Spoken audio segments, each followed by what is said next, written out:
And tonight, instead of talking about the parasha, we're going to talk a little bit about the Hagadah. I hope you got the those of you who saw the email message. So we're going to get started right away as soon as we get my computer set up and we finish all these technical difficulties. Okay, I wanted to talk tonight about what I'll call the second half of Magid.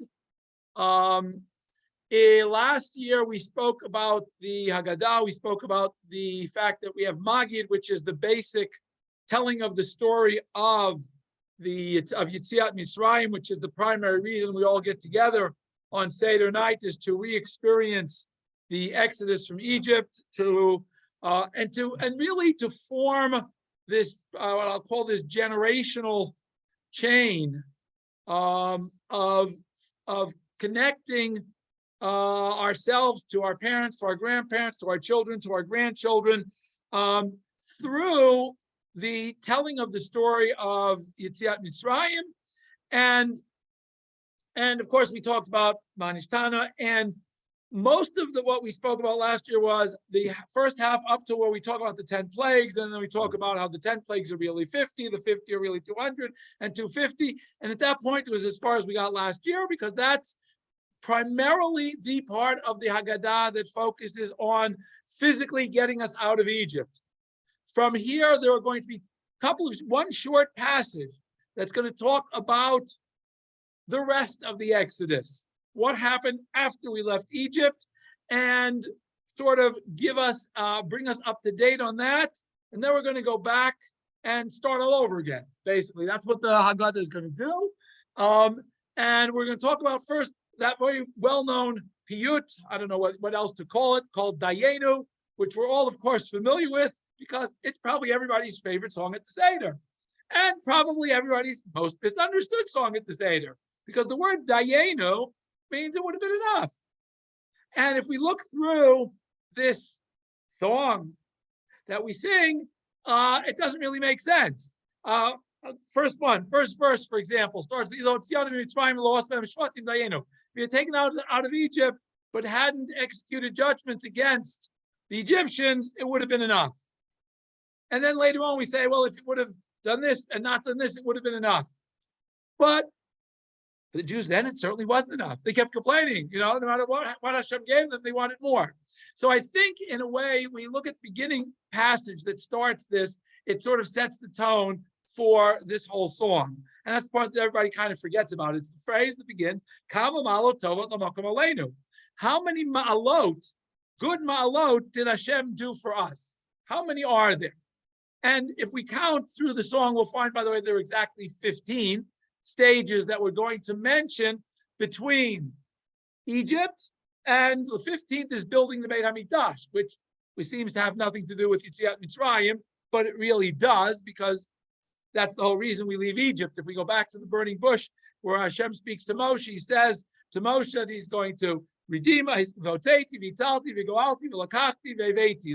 different expressions that Hashem uses, and Hashem is going to take us. Hashem is going to I'm going to take them out of Egypt. I will save them from their affliction. I will redeem them from their harsh labor. I'll take them to be my people, and I'll bring them into the land that I've promised to give to the Avot. So there are 5 different stages to the redemption. 4 of those are what we say we drink the 4 cups for. The first 4, because the 5th, well, we got to Eretz Yisrael, but we didn't stay there forever, because even though that was what was supposed to be the plan, it didn't quite work out that way. We didn't quite live up to our end of the bargain. But nonetheless, we are going to count Ma'alot Tovot. Now, the question first is, I didn't translate the word Ma'alot. Ma'alot means steps, stages, climbing up a ladder. And if we think about the concept of Ma'alot and 15, we are very much drawn to 15 chapters in Tehillim, which begin with the phrase Shir HaMa'alot, song of Ma'alot, of going up. We also know that in Beit HaMikdash there were 15 steps leading from the Ezrat Nashim to the Ezrat Yisrael. And there are a lot of other things that come with the number 15. First and foremost is two letters, Yud and Hey, which form the name of Hashem.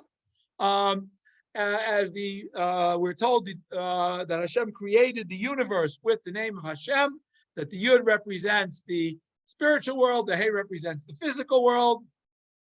Nice midrash. But if we think about the number 15, we also find that there are 15 words in the Birkat Kohanim, the bracha that the Kohanim give to us, Yivrecha Hashem Yishmecha Yer Hashem Panav Elecha, which, by the way, we all bless our children with on Friday night, also happens to have 15 words. If we count, the Parshanim tell us that there happen to be 15 generations between Avraham Avinu and Shlomo Melech, who built the Beit HaMikdash. So that's another nice concept of 15. There also just happened to have been a 15-year period when all three of the Avot, Avraham, Yitzchak, and Yaakov, were all alive at the same time. It was a 15-year period. So number 15 seems to be a very good number, and that's why we talk about Malot Tovot, good things that happen with 15. And if we look through these stages, Dayenu really doesn't mean it would have been enough, we would have been happy, and we could have kept going on our own. That's not quite what it means. Dayenu simply means that it would have been enough for us to have to say thank you to Hashem. In other words, when somebody does a favor for you, you're supposed to say thank you. When somebody saves you from your oppressors, you've got to say thank you. That's the objective. But we're going to now count not just one thing that Hashem does, but 15 different individual stages, each of which on their own is something that the Torah or the Parshanim focus on as a specific stage in the redemption, and therefore it calls for a specific thank you, because that's what we're going to be leading up to now. We're going to be leading up to the fact that we want to say thank you to Hashem for all of these things that he did for us, which is, again, part of the Hagadah, but more so, it's part not so much of Magid, but of the Hallel. Because at the end of the meal, after we've eaten the meal and we say Birkat HaMazon, we thank Hashem for the food, we're then going to say Hallel, thank you Hashem for taking us out of Egypt. However, we know, and the Mishnah brings it down as a machloket between Beit Hillel and Beit Shammai, that we begin and we say part of the Hallel is said before the meal, as part of the Hagadah, as part of Magid. Whereas we're going to say the bulk of the Hallel after the meal. We're going to say the first two chapters of Hagadah of the Hallel before we eat our meal at the end of Magid. So this Malot Tovot and what comes after it is almost a lead up to the recitation of the Hallel with which we conclude Magid, and then we move on to eating the matzah, eating the maror, eating the meal, and continuing the Seder. So the Magid, as I said, it really has two different sections to it, which each can be divided into subsections. But again, the two sections, the one that we talked about last year, which goes up until Dayenu, is primarily focused on the slavery in Egypt, the plagues in Egypt, and how Hashem heard our calling out to him and took us out of Egypt. The second half, this part here, which is, as I said, a much shorter part, deals with the stages that got us from leaving Egypt to Eretz Yisrael, to building the Beit HaMikdash. And actually, it's interesting, the 14 of the 15 happened before we get into Eretz Yisrael. The 14th is Hashem takes us into Eretz Yisrael. The 15th is that we build the Beit HaMikdash. So if we go through each of these and we focus on where we find them, we see an interesting mix of things that we are thanking Hashem for. So the first, obviously, is the whole Shiur Mitzrayim, that he took us out of Egypt. And then the second is Asa Bahem Shvatim, that not only did Hashem save us, but he judged the Egyptians and punished them for what they had done, because theoretically, why are we thankful to Hashem for punishing the Egyptians? We don't want the Egyptians to be punished. We would have preferred the Egyptians had done tshuva, as we find Gemara in Brachot, where there's a discussion between Rav Meir and his wife, because there were a bunch of no goodniks in their neighborhood. There were a bunch of scoundrels in their neighborhood. And Rav Meir said, I should pray to Hashem that Hashem should destroy them. And Bruria says, no, you better yet, you should pray that they do tshuva, that they see the light, that they learn about Hashem. And so Rav Meir did pray that they should do tshuva, and the Medrash, of course, ends on a good note that they did do tshuva, of course, because of Rav Meir's tefillah, they all did tshuva and became good people instead of terrible citizens. They became good, upstanding citizens. That's what we really would have wanted to happen to the Egyptians. So why are we thankful to Hashem that Asa Bahem Shvatim, that he had to punish the Egyptians? Well, the answer is because the Egyptians didn't do tshuva. And had Hashem not punished them, in theory, it would have been a lesson for all other anti-Semites throughout history. Obviously, the anti-Semites learned this great lesson from Hashem punishing them, and we see that they don't bother us the rest of history. But okay, it didn't quite work out that way. But nonetheless, the fact that Hashem, by punishing the Egyptians, wanted to teach the world that lesson. The fact that the world didn't want to learn it is a different story. But we have to say thank you to Hashem for having our back and trying to teach the world that lesson that anti-Semitism doesn't pay in the long run. As I said, unfortunately, the world still hasn't learned that lesson any more than we've learned our lessons that we're supposed to be learning. So maybe, Bezrat Hashem, this will be the Pesach that everybody wakes up and gets everything straight, and the anti-Semites leave us alone, and we start realizing that we have a mission to teach the world about God, and we'll bring Mashiach. Perhaps that'll happen. And I think that's why Elos of Shvatim is one of the 15 steps here. So then we have Lo Asap Elohehem, that Hashem also did not also punish their gods. So again, a very similar vein, but here, gods are inanimate objects. What difference does it make whether God punished them or not? Why would we have thought that this is important that Hashem punish the gods of the Egyptians? But again, because idolatry was so pervasive in the ancient world, by executing judgment against the gods of Egypt, Hashem is telling the world that idolatry is not the way to go. Again, the world still didn't get that all the way. Some of the world got that, some of the world still hasn't gotten that. But again, by Hashem, trying to teach the world, which would theoretically make our jobs easier as being an Or LaGoyim, again, we want to say thank you to Hashem for that. The next step is Haraget B'choreha. Again, we say that Hashem killed the firstborn. So again, it's the same thing really as Basabhem Shvatim. Hashem brought the first 9 plagues, and then he brought the 10th plague. So what is the advantage of bringing the 10th plague? Again, because it was through the 10th plague that we realized how much God wanted us to get out of Egypt, how much he wanted us to be redeemed, that he went so far as to bring the 10th plague, which was the one that finally was the straw that broke the camel's back, I guess, or you could say the plague that actually gets us out of Egypt. So therefore, we have to again thank Hashem for the fact that he went all the way. He didn't just stop after the first plague when Pharaoh said, okay, I'll let him go, and then changed his mind, or the 3rd or 4th or 5th or 10th plague, 9th plague. He goes through all 10 plagues to get us out of Egypt. Now, this is the one that's very interesting. Ila natan lanu et mamona. If Hashem had given us all the money of the Egyptians, the question is, what do we need the money for? And there's a very, very fascinating medrash that tells us that why does Moshe ask the Jews, why does Hashem tell Moshe to ask the Jews to ask their Egyptian neighbors for gold and silver and all sorts of other things? Why did that have to happen? And the Medrash brings a very strange statement. It says, but Avram Avinu wouldn't complain to God. Because Avram Avinu would have complained to God that God, hey, you enslaved them for 400 years and you promised that when they left, they'd leave with Rechush Gadol, with great possessions. Now, clearly, if we look in, the Rechush Gadol is the spiritual Rechush Gadol of getting the Torah. That's the whole reason we left Egypt, was to go and get the Torah. But, so what do we need the physical possessions for? So the Midrash wants to say that Avraham didn't need them.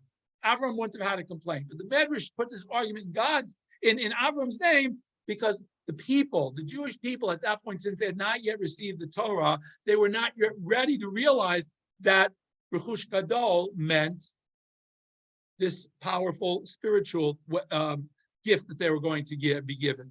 They would have thought that, Rechush Gadol means Mamona.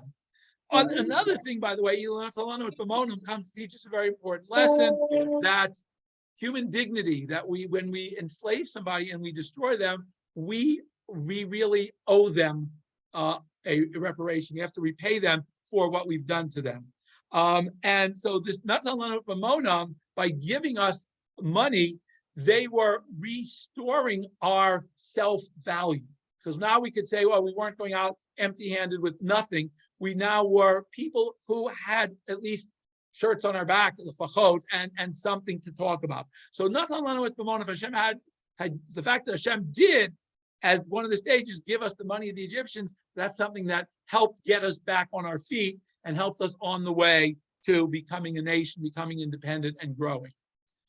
Okay, another one it seems strange. If Hashem he hadn't split the sea, it would have been enough. Well, Hashem did split the sea. Now, Hashem clearly did not have to split the sea to save the Jewish people. It could have taken us through the Sinai Peninsula. Remember, the Suez Canal didn't exist. There was no water. They could have gone a straight route right up. There was no need for Hashem to take us through the way where we got to Yam Suf. We could have gone straight on land. But the fact is, once we did get to the Yam, we had to figure out where to go. So Hashem, by splitting the Yam, took us on the next stage, which basically moved us out of the physical realm of Egypt. Because until we cross the Yam, until we cross some body of water that is supposed to be a barrier between us and a potential pursuit by the Egyptians, we don't really feel free yet. As we see, even when we talk about Kriyat Yam Suf, one of the things it says, only after only after they see the Egyptians all washed up dead on the shore, then they breathe a sigh of relief and say, okay, now we know they're all dead. They're not coming back to chase us again. Because up until that point, the Jews had this mentality that the Egyptians were going to chase after them and re-enslave them. And so it's only after the splitting of the sea and they go across, and now the Egyptians are behind them, that they can first feel this freedom. Well, now, again, Hashem allows them to pass through, not just when the sea splits, is there a place for them to cross, but it's charava, it's dried out. The seabed becomes completely dry. Now think about it. You've got a running body of water that all of a sudden dries up. What's left?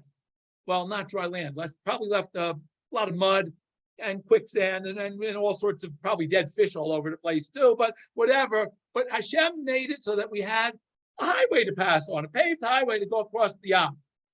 Okay, so again, it would have been enough if we had to slosh through the mud, where's what we're saying. Okay, we could have managed.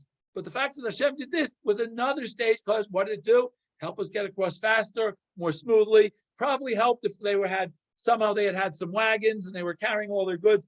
Would have probably been a lot harder had they had to schlep through a lot of mud, as we find out with the Egyptians. Because what happened to the Egyptians' chariots when the waters come back? The chariots all get stuck in the mud. So again, it's not like they had, I guess, four-wheel drive or whatever you need today to get through all these muddy courses. They didn't have that back then.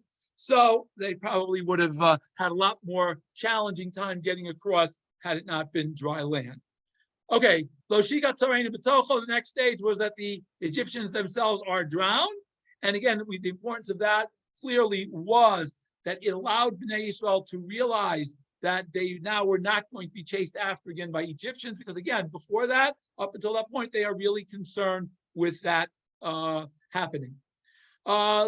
Now, again, if Hashem hadn't provided for us for 40 years in the desert, would have been enough. Now, it's an interesting phraseology, because I understand Hashem providing for us for the first year. The other 39 years that we were in the desert was our own fault because of the Chet and Meraglim. But Hashem, even though Hashem really could have said, hey, you got yourself in trouble, should have been Eretz Yisrael, but now I don't have to provide for you money anymore and whatever. But he did. Hashem provided for us for 40 years in the desert, despite the fact that we had sinned, and that was why we got stuck for 40 years in the desert. That's why I think it focuses here on the fact that it was the whole 40 years. It wasn't just the first year up to Chet Meraglim that Hashem provided all our needs. It was the entire 40 years that Hashem provided for all our needs. And that, again, that's another stage in the redemption, in our growth, in our relationship with Hashem. Giving us the man clearly was another important step. Torchenu probably refers, I would say, primarily to the water and shelter, whereas man refers to the food. Hashem gives us Shabbat. Even before we get to our Sinai at Marah, Hashem gives us the Shabbat. Again, clearly something that we should be thankful for. Unfortunately, we have many people who don't see Shabbos as a gift that we should be thankful for. And I think that the Paitan here, whoever writes this piyut called Dayenu, wants us to understand, first and foremost, that the Shabbos is a gift. And we have that in other places in the Tfilah, Yismach Moshe b'matnat chelko, that it was a matana, that the Shabbat that Hashem gives us is a matana. And we all too often take this for granted. This is one of the gifts, because it's so regular, it happens all the time. It's one that we take for granted, and we should not take for granted that the Shabbat is an opportunity that Hashem gives us every seventh day to recharge physically, to recharge spiritually, to regenerate, and to renew not just ourselves, but our relationships, because it's great, especially in today's crazy 24/7 connected world. It's a great time to disconnect and reach out to real people rather than to your social media friends. So I think Natan Lanot Shabbat is a great gift, and it's a great opportunity for growth for Am Yisrael, both collectively and individually. Now, this is one of the ones that the Parshanim have to find very interesting. If Hashem hadn't brought us to Har Sinai, the fact that Hashem brought us to Har Sinai is another stage. Why? What did we gain by coming to Har Sinai? Okay, we got the Torah, but that's the next step. So why are these two separate steps, coming to Har Sinai and giving us Torah? Why are they two steps? And among the Parshanim, they want to suggest that arrival at Har Sinai was different than any other trek stop that Bnei Yisrael made throughout the 40 years, and probably throughout history, because we have a very famous pasuk that when they get to Har Sinai, it says, "Vayichan Sham Yisrael neged Har," that Israel, Bnei Yisrael, camped singularly on the mountain. That this is probably the only time in human history where, or at least in Jewish history, where all of Am Yisrael is united. There's no quarreling, there's no problems. So for that alone, even if Hashem had not given us the Torah, the fact that when we arrived at Har Sinai, we realized this potential of everybody being together, everybody being on the same page, something that unfortunately has never been repeated in history. And perhaps if we could somehow figure out how to repeat that, we would probably be Zofa to Shlema. But again, we haven't yet figured that one out. But again, that's why this Karvana Lifnei Har Sinai is a separate stage from giving us the Torah. Obviously, giving us the Torah is notice that's kind of the end of the Perut. Everything up to giving us, we go through this stage, finally get to the Torah, and then we get into Eretz Yisrael and build the Beit HaMikdash. We don't talk about anything else. Those are the final stages, is receiving the Torah, entering Eretz Yisrael, and building Beit HaMikdash. So we go back, and then the Hagadah, interestingly enough, after this, we sing this beautiful Dayenu. He says, if for each of these individual steps, 15, we would have to thank you, how much more so when we add all 15 up, right? We have to say, so it's, if we think about it, each step really is not just additive, but it's multiplicative, which gives us this geometric progression that we should really be thanking Hashem, to 15 to the 15th power, or whatever that number comes out to be. It's a rather significant number of praises that we should be thanking Hashem, which we human beings don't have enough time to do, or enough energy to do. And therefore, we have to say this quick passage and try to squeeze all of this gratitude into one short paragraph. So what I'm trying to say is, after you sing the song, don't skip the alach and kama. Say it slowly. Think about all the 15 steps, and think about how grateful we are to Hashem for each of these stages that brought us to where we became the nation that built the Beit HaMikdash, that was able to aspire to coming close to Hashem. And that's an aspiration that we have to nurture in our children, in our grandchildren, as we go through not just the Seder, but as we go through their lives and raising them and interacting with them, as well as reminding ourselves that that's our goal. That's our goal as the Jewish people, to constantly be trying to come closer to Hashem. So it's interesting, these two short paragraphs really form an entire section of their own at the end, after we've talked about the slavery and the harshness of the exile and all of the explanations of the 10 plagues and all of the things that we talked about. We then have these two short paragraphs describing what happened after we left Egypt and why it was so important for us to leave Egypt so that we could reach those stages. Okay, we then go back to our, by the way, just as a side note, in the Rambam's halacha, where he gives, in the Mishnah Torah, where he goes through the Hagadah, these two passages, as well as the two passages which talk about how the 10 plagues are really 50 or 150 or 250 or whatever, those three passages are omitted. He goes directly from the Tzachadash Bachav listing the 10 plagues to what comes next, the Rabban Gamliel, which is what we're going to continue with in a minute. but these don't appear in the Hagadah as brought down by the Rambam in Mishnah Torah, in his halacha book. Now it's brought down, at least it's brought down from his son, is quoted as saying that Rambam did say these at his Seder. But the reason he didn't include him in this Hagadah in his halacha book is because saying this, while it's important for him, and it's important enough that he said it, it's not important enough. It's not part of the minimum halachic requirement. The minimum halachic requirement is fulfilled if we say Avadi Mahinu, and then we say Mitchila of the Avodah Zarah, and then we go directly to the next passage of Rabban Gamliel.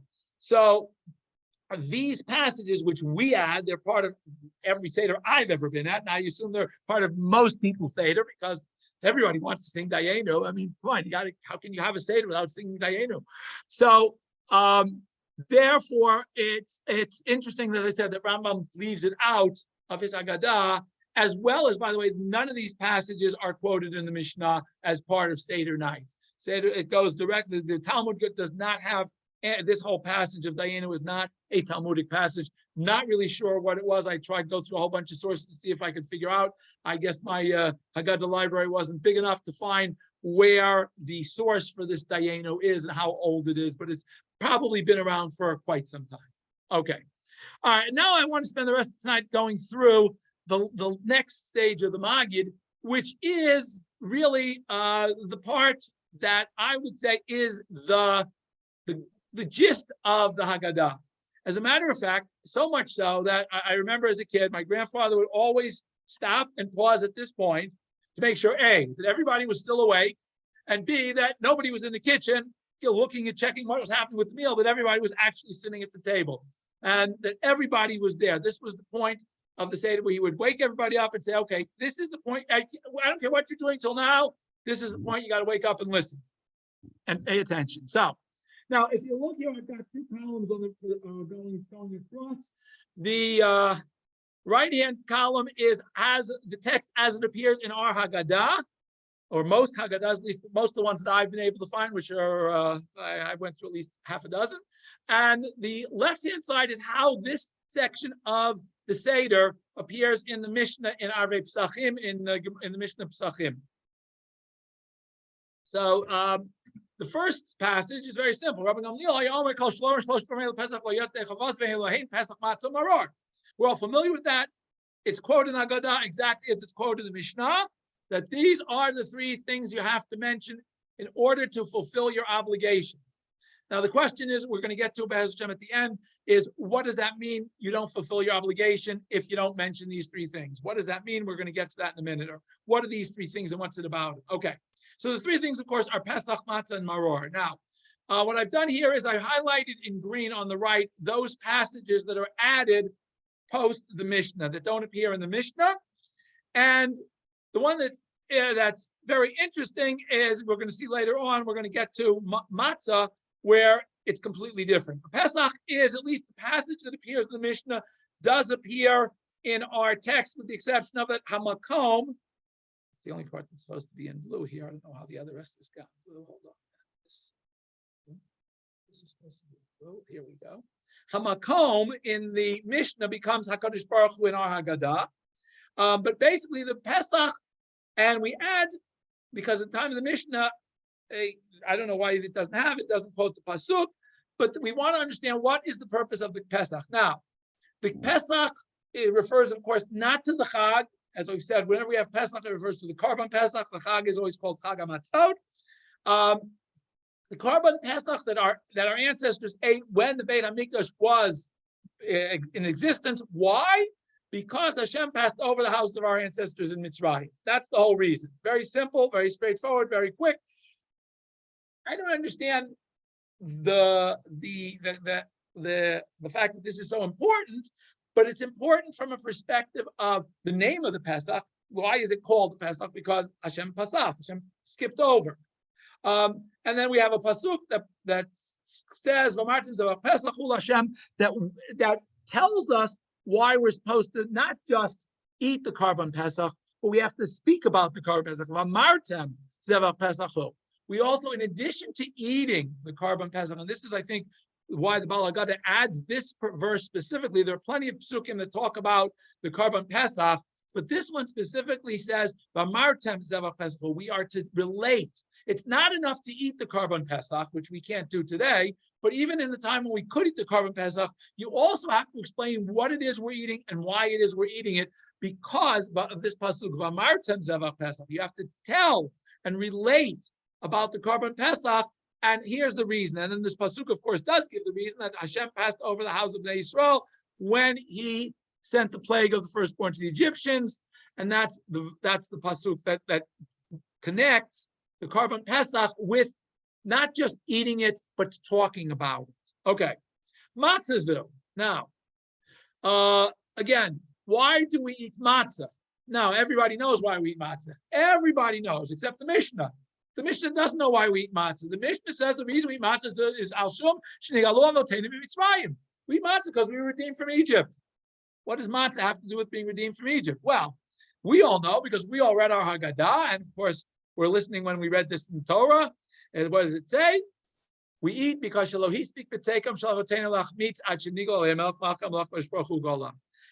the dough of our ancestors did not become chametz before Hashem redeemed them, appeared and redeemed them. Shenemar, and how do we know that they didn't allow the bread to rise? Because it specifically tells us, a pasuk, after they left Egypt, they baked the dough that into matzah, cakes of matzah, because they did not become chametz. Why? They were thrown out of Egypt. They were chased out of Egypt. They could not tarry even for one more minute. And again, in praise of Bnei Yisrael, they were willing to leave without any provisions. This is a pasuk that immediately follows them leaving Egypt. And again, it gives us the reason. The question is, why didn't the Mishnah have it? We're going to get to that as Hashem a little bit later. Okay. And then third is, of course, Marror. And here again, the Baal Hagadah simply adds a pasuk and adds it as a question, not just as a statement. Okay, Marror, why do we eat this Marror rather than the Mishnah, which just says Marror al Shum, what the reason is? And again, the reason is, of course, the same exact reason given. And here, again, we quote a pasuk, they embittered their lives, which we've already quoted earlier in the Hagadah. Again, it gives us the rationale for the Marror. After we've completed these things, we continue. The passage, we all think, okay, that's it, Marror finished. I explained the three things. Now I can go back to the kitchen, go back to sleeping, go back to whatever I was doing. No, there's another passage that we all should pay attention to if we haven't fallen asleep yet. In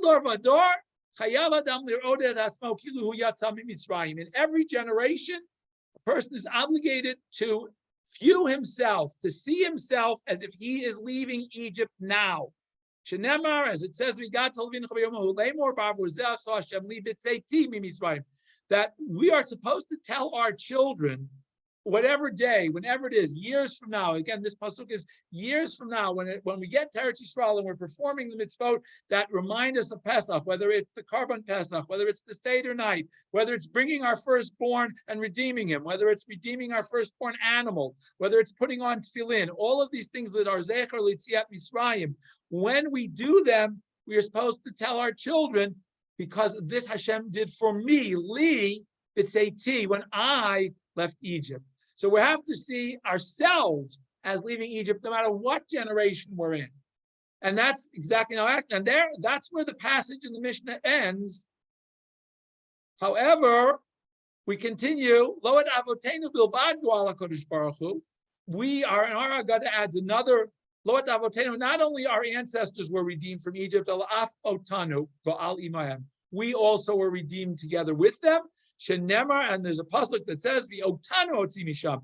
Moshe here, and this is from Sefer Dvarim, where Moshe is talking to the generation that did not leave Egypt, the generation that grew up in the desert, and telling us, "V'otanu otzi misham," and we, Hashem took us out of there from Egypt. L'manu v'otanu, in order to bring us l'teitlanu et haaretz, to give us land asher yishpal avotenu.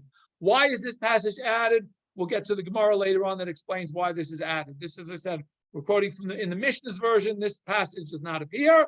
The passage continues with Lefikach, because of these three things, that we were slaves in Egypt, and Hashem passed over us when he was slaying the firstborn, and he redeemed us from Egypt, and we had dough to eat, we had this matzah to eat.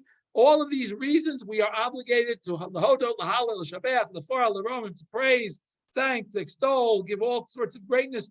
L'misha asa lavotenu v'lanu kol nisim mo'ela, to he who did these miracles for us and our ancestors. What are they? He took us out from slavery to freedom, miyagon, from depression, l'simcha, to happiness, me'evel, from mourning, liyom tov, to rejoicing, me'afela, from darkness, li'or gadol, to great light, umishibud, from servitude, li'geula, to redemption. The nomar lefanav, and therefore we add, and we will say before him, shirach hadasha, these two words are added by the Hagadah. I don't know why, but they're in our Hagadah, hallelujah. And then we say the first two prakim of Hallel. So again, we see that the Mishnah pretty much tracks what we say here. We've added some psukim, we've added some passages, and now we're going to try to explain this whole passage of Pesach Matza Marror a little bit more in depth in terms of what it is we're trying to achieve through reciting these three passages. Okay? Now, remember that Rabbi Gamliel says, if you haven't said these three things, you haven't, it's not just you haven't done these things, you haven't said these three things, you haven't fulfilled your obligation. So if you sit down and say tonight, you wash the tzilat yadayim, you eat your motzi, you eat your maror, you eat your lamb, your korban pesach, you haven't done it if you haven't talked about it. Talking about it is an integral part of doing each of these mitzvot. And that's what Bartanura tells us in his parish on Mishnah. He says, what does it mean? Shelo Amar, Shelo, not just didn't say three words. It's more than just saying Pesach Matza Marror. Shelo Pirish, Taman, Shel Shlosha Dvarim Halalu. If you did not explain the rationale of these three things, you have not fulfilled your obligation. Even if you've eaten them, even if you've thought about them, if you didn't verbalize the reasons and the rationales at your Seder table, even if you're sitting alone, you have to verbalize them and say why you are eating these three things. Now, again, the concept, as I said, of Seder is typically not something you do alone. It's something you do in a group, in a family setting. And had you said to me that more than 3 years ago, I would have said, I don't know anybody who's ever been in a Seder all by themselves. But I guess we've had experience in 3 years ago where people were at a Seder all by themselves. But even if you're at a Seder by yourself, you have to say and explain these things, Pesach Matza Marror. That's exactly what the Bartanura wants us to understand from Rabbi Gamliel's wording, that it doesn't mean just say the three words Pesach Matza Marror. You have to explain and understand what these three things are about. Okay. Now, Tosfos Yontif goes back and steps back a little bit, and he says, wait a minute, it's not as bad as you think. When it says, Lo Yatza Yedei Chovata, he hasn't fulfilled his obligation. Kolomar, it doesn't mean that he hasn't fulfilled. If you say the three words, or even if you don't say them, if you eat your Pesach, your matzah, and your maror, lo yatsa yedei chovaso kara'ui. He's saying the key word here is you haven't really done it the way it's supposed to be done. You've done it. Lo yatsa yedei chovaso klal lo ka'amar. Rabbi Gamliel doesn't mean to say that you haven't fulfilled your obligation at all. If you've eaten your matzah and you've eaten your maror and you said Hashem took us out of Egypt, you've done okay. But you haven't done the right job. The proper job is to take these three things, this Pesach, Matzah, and Marror, explain each of them, why, and go from there. That's what Tosfos Yontif adds to the words, because we might have thought Rabbi Gamliel meant you didn't fulfill your obligation at all. Okay, Tosfos Yontif adds the following. Very interesting.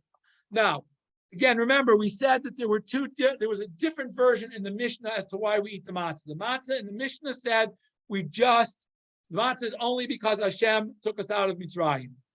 Okay? However, we have this long reason about the dough and the dough not rising, etc. Lashon HaRambam, the Sof Hilchot Chovetz U'Matzah. Now, the Rambam in his Hagadah has the following: Al Shal L'Shum Shlo Hispik B'Teikom Shal V'Tein Lach Mitz Ad Shnigo Le'em HaKadosh Baruch Hu Ga'Allah.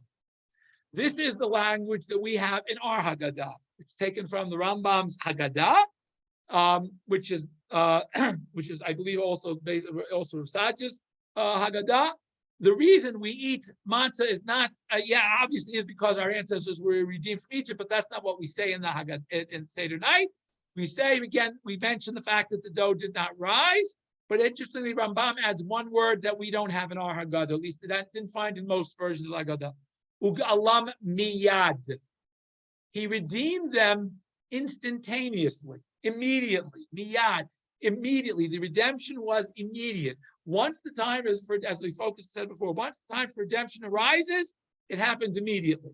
It took 200 years to get there. Okay, it takes 2,000 years to get to redemption. But once the time for redemption happens, it happens instantaneously. That word miyad is going to be very interesting because that is going to play into, again, not mentioned in our Hagadah. Shenemar, and again, and Rambam adds, and this is a continuation of Rambam's quote, which we do have in our Hagadah, the whole pasuk that we've quoted above. V'chein girsat harosh b'mishnah. Now the Rosh, Rabbeinu Usher, had this girsah, our answer, what our Hagadah says, was the same answer he had in his version of the Mishnah. He did not have our version of the Mishnah in his version of the Mishnah. He had a different version of the Mishnah, and that was his version. And it tied with our Hagadah. Uberif Goris Girsatenu, however, the Reef has our version of the answer, our version of the Mishnayot. But in the Rif's version, he adds the pasuk by Yafud Habotzei. Even though his reason is but he adds the verse. Because of Haran, and the Ran also has in his Girsa version of Yafud Habotzei. Okay, but Ran adds something interesting here. We all think about the fact that we eat matzah because the dough didn't rise, right? We know that, right?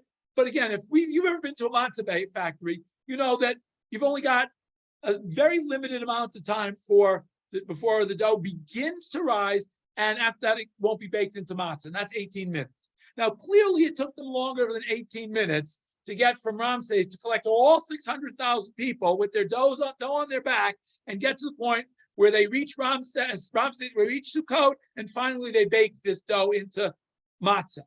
So the question really is, what does this mean that we're remembering the haste with which they left Egypt? What's that? What is the whole point of this? So the Ran gives a very interesting answer. He says, they were not able to tarry. It's not so much the fact that they baked it into matzah. That's not what we're trying to remember by eating matzah. We're remembering that they had to leave. The minute Moshe said, leave, they may have been in the middle of making bread. No, we got to leave now. We can't even stop long enough to bake the bread. Okay? Had they had time, they would have put the yeast in, it would have become dough, and they would have baked it as bread. The Pesach Mitzrayim lo nog el Laila. Okay, the Pesach, the Chag, there was no Chag. The year they left Egypt, okay, we know that the first day of Pesach, first day of Chag HaMatzot, the 15th day of Nissan, we celebrate as a Chag. The Jews that left Egypt didn't wait until the 16th to leave. They left on the 15th and did not have a prohibition. It was not a Chag. Okay, even though it was, it's going to be a Chag for generations, it was not a Chag that year. They could do malacha. They could have baked it. That's the point he wants to make. They were allowed on the day they left Egypt. Obviously, they're allowed to do malacha. They're moving their wagons. They're taking food with them, whatever they're carrying. Certainly, okay. So they were allowed to do malacha. There was no Chag of Pesach the year they left Egypt. It's only the next year that it becomes a Chag. Uba chametz, and according to one opinion, they didn't have a prohibition of eating chametz that year either. It's only the next year that Pesach becomes this Chag that you're not allowed to eat chametz, you're not allowed to do malacha. The year they left Egypt, everything was okay. Lefikach ilu yachlu hitmameya. Had they been able to delay once morning broke and not had to leave immediately, they would have They would have started allowing the dough to rise. That was the norm. I guess the norm was they bake the dough, you prepare the dough, you let it rise, and then you bake it the next day. So you're always one day in arrears. You've always got one day of dough that you're baking for the next day. They still did not have a prohibition of having chametz or saor. None of that applied in the year they left Egypt. It only applied the following year. So what is this whole concept of matzah? And they had to rush? Since they did not have time to wait for it to rise, Afuhau matzot. They baked it immediately because they had to leave immediately. The zecher la'oto geula, and to remember that the redemption happened so quickly, needs taviu lechilat matzah. That's the whole reason that we are commanded to eat matzah, to remember the haste, not to remember the fact that they ultimately baked it into matzah, but to remember the fact that they had to rush. That once Hashem came, the time came for redemption, that the redemption happened immediately. That's what we're trying to remember through eating the matzah, which is kind of what we think about when we think about that pasuk. Okay. Okay, we're going to skip. I mean, okay, so, okay. They were able to bake it, so therefore, okay. Okay.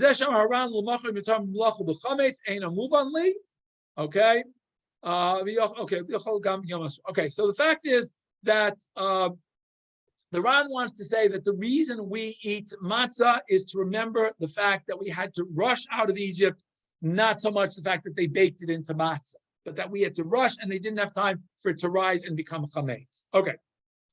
Now I said before, we at the end, when we talk about, we had a passage here by Lefikach, right before, here we go.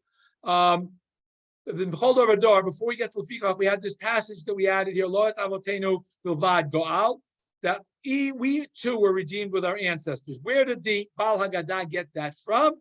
Okay, and here we have the Gemara that it's going to come from right here. Malachet Shlomo quotes the Gemara.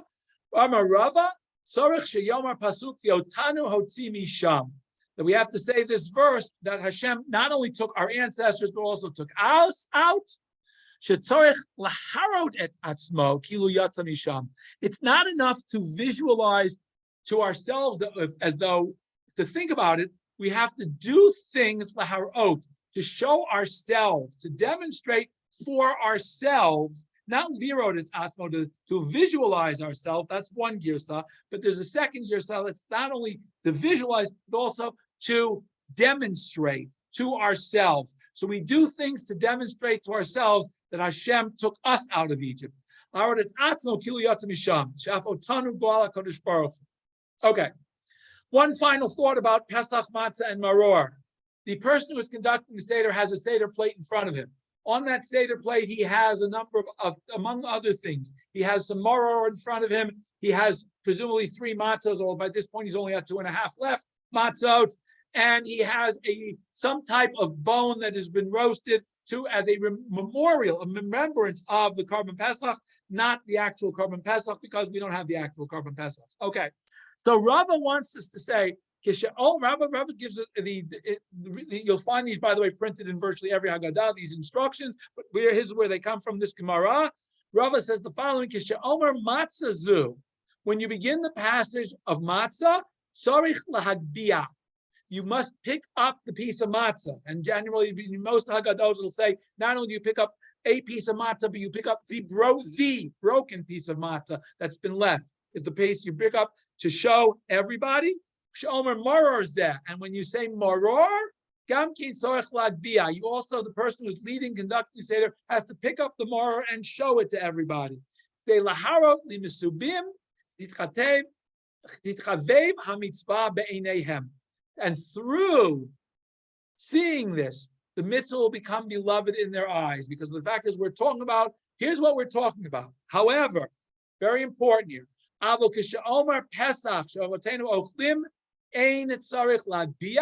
He does not pick up the bone that's there as a remembrance of the Korban Pesach. And not only that,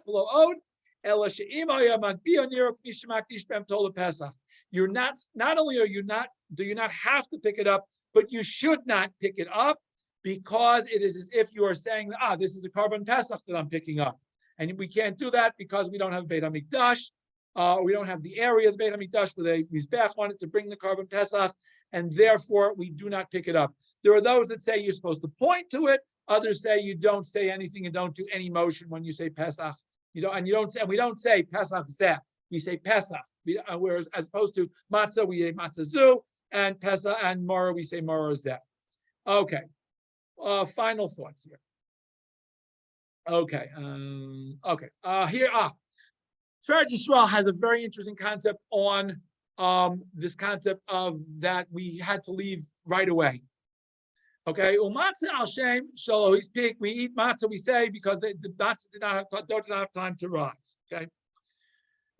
Emotioning alu kodem hazman hakavur. The reason that just the dough not rising is to remind us of the fact that they did not wait until the time to leave applied. What does that mean? That they left before they were supposed to leave Egypt. What does that mean? According to what Hashem told Avram, they were supposed to remain in Egypt, not 210 years, but 400 years. The fact that they left early, after 210 years,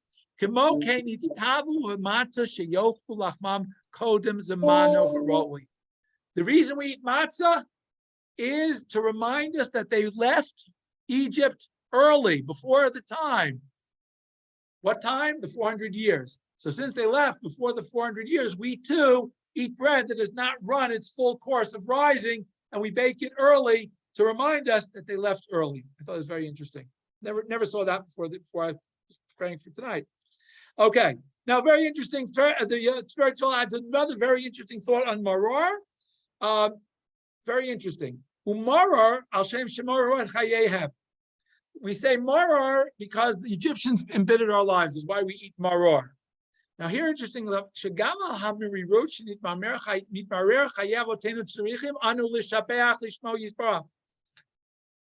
of all, wants to say that we have to praise Hashem, that Hashem embittered the lives of our ancestors. We have to praise Hashem for that. Why? Because it was a result of the severity of the slavery that Hashem redeemed us earlier.